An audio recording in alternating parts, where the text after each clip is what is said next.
Welcome to the third in our 2022 Lenten meditations with the community of St. Andrew's Church here in Toronto. Our theme this year is Light in Darkness, and the meditations will feature speakers from a variety of missions and ministries in Toronto that St. Andrew's supports. They will be talking about how they have managed to continue their work in the midst of the pandemic. So far, we have heard from Kate McGee, the Director of Boarding Homes Ministry, and from Indra Narayan Singh and me about the Out of the Cold program here at St. Andrew's. If you've not had a chance to hear these meditations, you can still find them on our website. Once again this year, we come to you in this YouTube format, and we invite you into Zoom conversations at 7 p.m. on each Thursday evening in Lent. These conversations have been very rich, and we encourage you to join us by registering on our website. Today's speaker is the Reverend Deb Stanbury, who is the director of Arise Ministry based here in Toronto. I've known Deb for many years, and I've always been impressed by her commitment and passion for ministry with people who have found themselves involved in the sex trade. She and the other staff of Arise walk mainly with young women who are at great risk and who are in great need of a friend, a listening ear, and encouragement in finding a way out. St. Andrew's has supported Arise in a variety of ways, and we have welcomed Deb as a worship leader and in other capacities over the years. We're very happy that she has agreed to be with us in this series and to give us an update on the work of Arise and the challenges it has faced during the pandemic. Each week, our meditations begin with a nocturne. These nocturnes were written and recorded by the late Reverend Roger Hunter, the past director of Boarding Homes Ministries, who was also a minister in association here at St. Andrew's. They are musically accompanied by Bruce Lay. The tone of these readings and music take us into the spirit of Lent and a deep reflection on the challenges that often face us in this life. We trust that these meditations will be meaningful for you in this Lenten season, and that you will consider joining us on Thursday evenings in conversation with our speakers. Nocturne number 3. The constellation of your blessings rises before us, conscious of redemption's eternal gift and all the countless enrichments of this existence. Your people bow in praise. We pray for this world, beautiful and twisted in loss. Burdens lie heavy. Forgiveness is rare. Daily humanity lives hemmed in. Teach us, loving God, to live within the many constrictions of life, to be alive even in all the small prison yards of this pilgrimage, and yes, to plan and plot and work for freedom in the things of holy goodwill, and stilled in a harsh moment now, surely chained in hurt.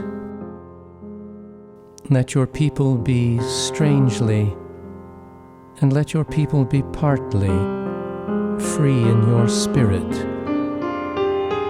to live as holy artists, alive in your will.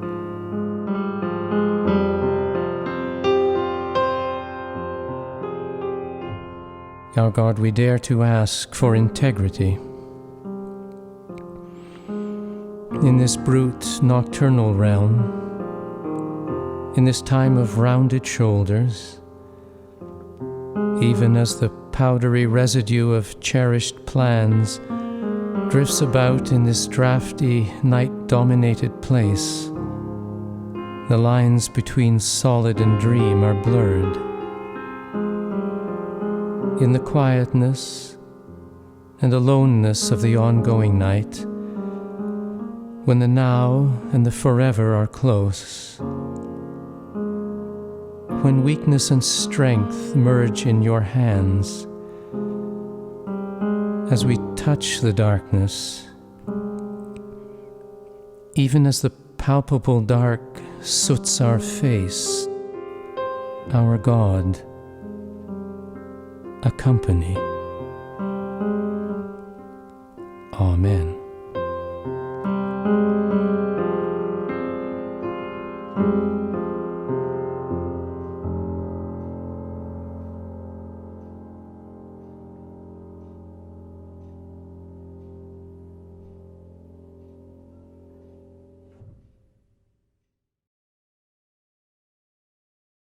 Psalm 18, verses 25 to 36. With the loyal, you show yourself loyal. With the blameless, you show yourself blameless. With the pure, you show yourself pure. And with the crooked, you show yourself perverse. For you deliver a humble people, but the haughty eyes you bring down. It is you who light my lamp. The Lord my God lights up my darkness. By you I can crush a troop, and by my God I can leap over a wall. This God, his way is perfect. The promise of the Lord proves true. He is a shield for all who take refuge in him. For who is God except the Lord? And who is a rock besides our God? The God who girded me with strength and made my way safe. He made my feet like the feet of a deer and set me secure on the heights. He trains my hands for war so that my arms can bend a bow of bronze. You have given me the shield of your salvation, and your right hand has supported me. Your help has made me great. You gave me a wide place for my steps under me, and my feet did not slip. The word of the Lord. Thanks be to God.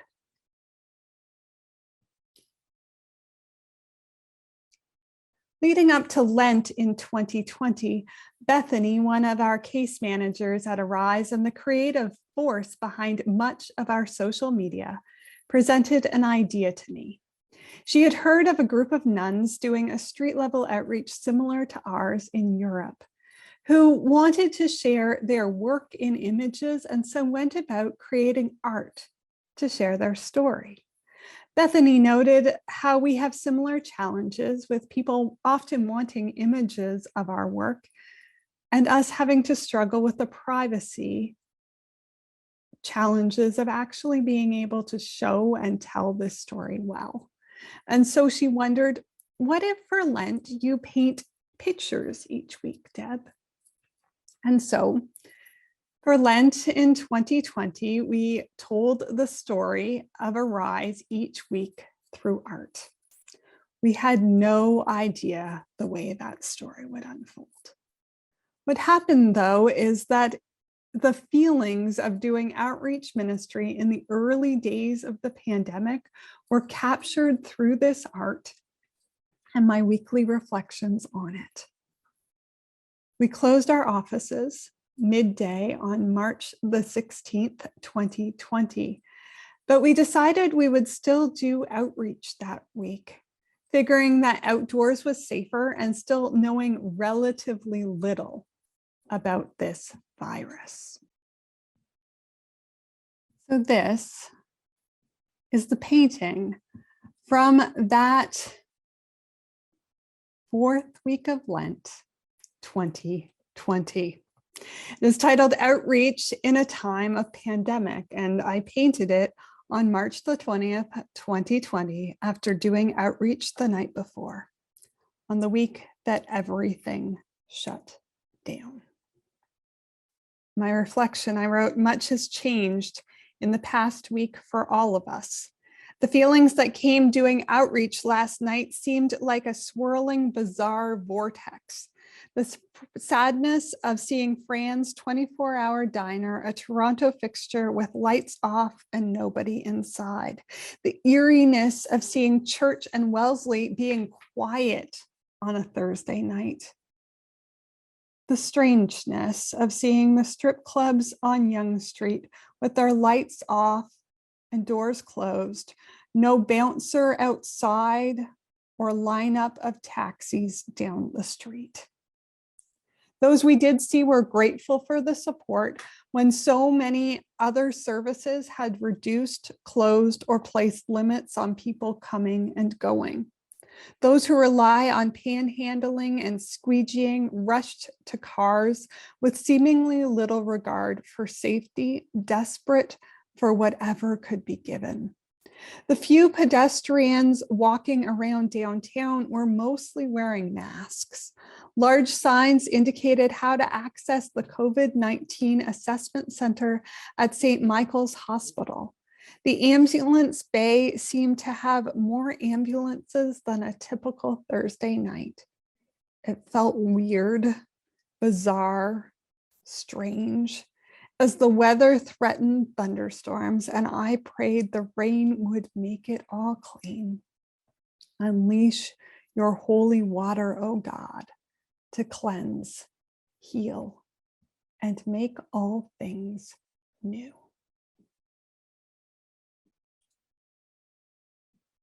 We did outreach again the next week, armed with hand sanitizer and gloves. Then, the week after, the City of Toronto introduced the stay-at-home orders, and the difficult decision was made that we needed to suspend our street-level outreach ministry. I reflected on that feeling in the weekly reflection, saying, on Thursday, we made the difficult decision to suspend our street-level outreach services. And Friday morning felt funny to me. After 11 years of doing street-level outreach late at night in every kind of weather and season imaginable. My sister checks in with me Friday mornings after outreach, and I told her that we wouldn't be doing outreach, and so no need to check in. Friday morning, she sent me this text. I know you didn't do outreach last night, but I thought you might need a check-in. I told my sister how out of sorts I felt and how I needed to keep reminding myself of Jamie Tuwarkowski's powerful words and know that hope is not canceled. And then I turned to art. And this is what I created. On a stormy gray background that matched how I was feeling, I wrote over and over in rainbow colors the words given by Jamie Tuwarkowski, the founder of To Write Love, on her arms, who, as the pandemic began and various events were canceled all across North America and the world, penned these words. Conversations will not be canceled. Relationships will not be canceled. Love will not be canceled. Songs will not be canceled. Reading will not be canceled. Self-care will not be canceled. Hope will not be canceled. May we lean into the good stuff that remains. I titled this piece Leaning into Hope, and I concluded that although hope might look a little different, it is not canceled. So over the repeating rainbow of Jamie's words, I wrote, hope is not canceled.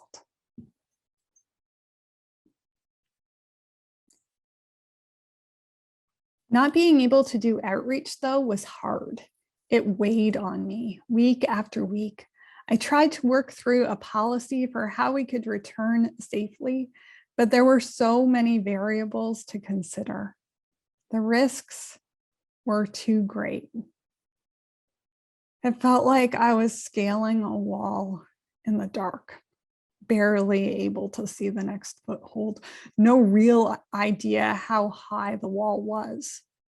For I knew our inability to be able to safely offer outreach did not change the need. It felt like I was just clinging to the side of an insurmountable wall in the darkness. Now, we've known for some time that the sex trade has been moving more and more online. And we've wondered for some time how to engage the online sex trade. How could we better use technology to reach out and safely engage those who we could not see? So the COVID-19 pandemic and stay-at-home orders provided the context to dive into this conversation in more intentional and direct ways. We learned about a technology that could assist us in providing outreach in this way. And we had conversations with people who were already using this technology about their experiences. And then we made the decision to just fully invest in this technology that would allow us to do outreach virtually through an online platform type application that allows us to send a text message to numbers gathered from online advertisements for sexual services. The voices of those with lived experiences in the sex trade were central in creating outreach messages that would be most positively received. In January of 2021, a group of staff and volunteers gathered over video chat. We prayed together and sent our outreach message to 25 numbers. A response came back a short while later, and a conversation began with a person who, aided by the anonymity and privacy that a text message allows, shared more than would have been possible on the street. A listening ear, a case management workbook, and a grocery gift card were all given. The nature of virtual outreach has meant that we have been able to connect people to resources and support in a way not always possible at street level, where there's a lack of privacy, constant interruptions, and just not the time to look up apartment listings in someone's area. We've also found that we're not limited by geography or needing to be in the right place at exactly the right time. We've received responses from individuals across Ontario and some from other provinces and into the United States also. Some conversations are brief and others are ongoing. With some, the response is immediate, and with others, it is days or weeks later. Through virtual outreach, we're supporting a parent seeking safe housing away from an abusive co-parent. We give advice to a tenant without heat in the middle of winter. And we provided advocacy for a cancer patient who needs the Ontario Disability Support Program to cover the cost of insure. Over the past 14 months, we have reached out to nearly 4,000 unique numbers through our virtual outreach. And though I've been doing this week after week, this statistic still shocks and surprises me. The learnings we've had about how to do outreach in this way and offer support remotely has been a journey of finding light in the darkness. Virtual outreach and remote service offerings will continue to be part of Arise's ministry model. They have become invaluable in reaching needs. Hope was never canceled, for the promise of God proves true. God continued to light up our darkness, provide a wide place for our feet, and teach us how to leap over walls. To God be all the glory. Amen.